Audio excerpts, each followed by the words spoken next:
Around the world, efforts to tackle preventable diseases are gaining pace.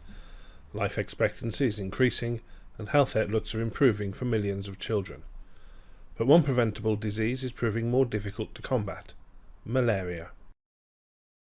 The World Health Organization has a 90% reduction target for malaria cases by 2030, but, despite earlier progress, the disease now looks to be on the increase. One region of the planet faces the greatest threat.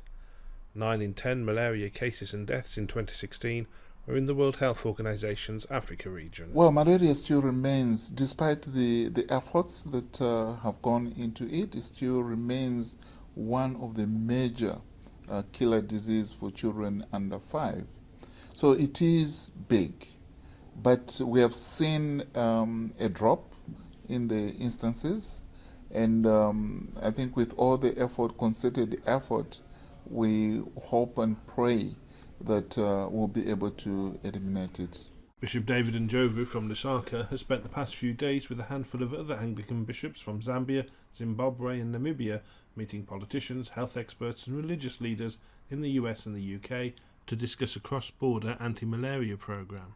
The meetings were organised by the J.C. Flowers Foundation, a charitable body established by Chris Flowers, the Managing Director and CEO of the J.C. Flowers & Co. private investment firm.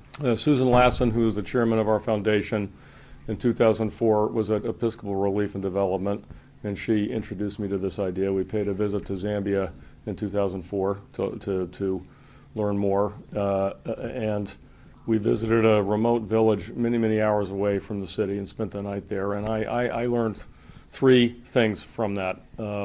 One, many people, to my surprise, I hadn't thought about this, many people didn't know how you get malaria, really didn't know much about it at all. And so much of what we do today goes into education, training, deployment, etc. That's a very important area, and I hadn't really appreciated that. Secondly, that very day that we were there, a child had died of malaria, was buried. It was a very sad occasion, and we found throughout our involvement in this that it touches your heart very often.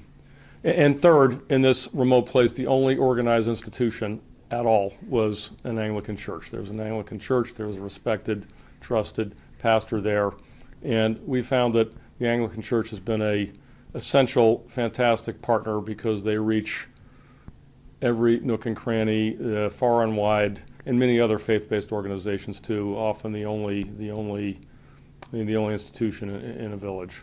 He's clear that the church is the best placed organisation to reach what he calls the last mile. As was said at our meeting earlier today, you can have fantastic science, you can have fantastic medicine, you can have the nets delivered to Lusaka, you can have them maybe get to the regional or even to the village. But unless they are deployed correctly and people are trained in how to use them and people are trained to recognize when to go for treatment, etc., it's all in vain. And this is where the church provides a unique, trusted network to get that last mile. In northern Namibia, which is the hotspot for malaria, there are communities which are inaccessible in very remote, rural areas, where we have got clergy persons and are also able to train some of our lay persons to be community workers.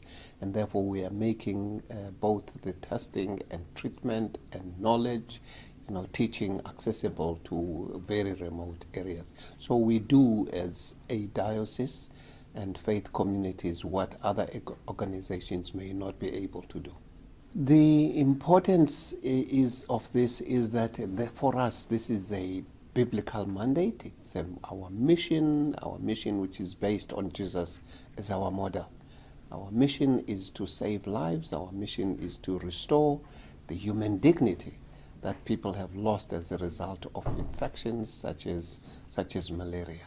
So we are modeling Jesus among the people, being present where the need is great, such as the need for health, for saving the lives of people in general. Through its international development arm, Episcopal Relief and Development, the US-based Episcopal Church has been a partner of the initiative since its formation, and it's still involved today. The Episcopal Church is still committed to this because, number one, the partnerships we have through the Anglican Communion with these our sisters and brothers.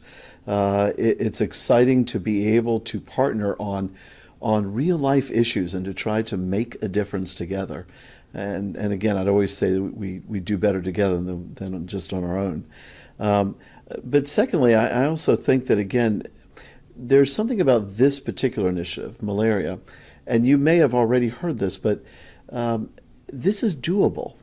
You know, there are many problems we try to tackle. You know, world peace. We need to work towards world peace. We need to constantly work on that. But there's also a sense that it's always an uphill battle, always.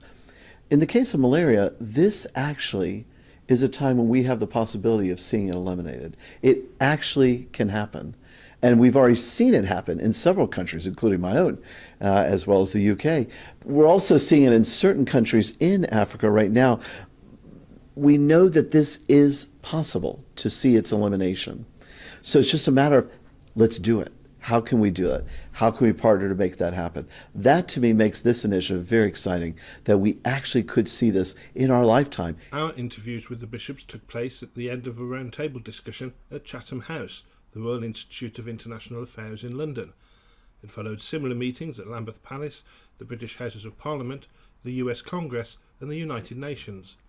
And the indications are that the bishop's message was well received by all who heard it. The people I have met representing different organizations here in London have received our message very, very well. They have even encouraged that apart from people coming together and apart from us as church leaders taking a role in saving lives, this work may not be successfully completed. So it's having to do your part, and as religious leaders, it has now come to be embraced by many people, as I say, that we met and all the interviews we've been doing, and people do recognize now that there is a significant role that the religious leaders and the church plays in the role of saving lives. What's been amazing and wonderful to see is how well that message has gone down. In fact, more than that, how eager people have been to hear from folks who are on the ground. As Bishop David of Zambia has kept saying, the foot soldiers in this battle. And what I've found is that people in the halls of Congress, people in the halls of Parliament, people at the Council on Foreign Relations, at Chatham House, everywhere we've gone, people are eager to hear their perspective, the perspective of these bishops from these places. And so again, I think there's a synergy, a greater sense of partnership. And in several places, what I have heard has been a little bit of surprise of people saying, oh, you know, I'm devoted to the R&D on this, or I'm devoted to doing this from a governmental standpoint, and suddenly realizing we never thought to have this connection made. We never thought to talk to the church, to faith-based organizations about how to deploy these tools and technologies. So it's been wonderful to see a little bit of an aha moment for several people.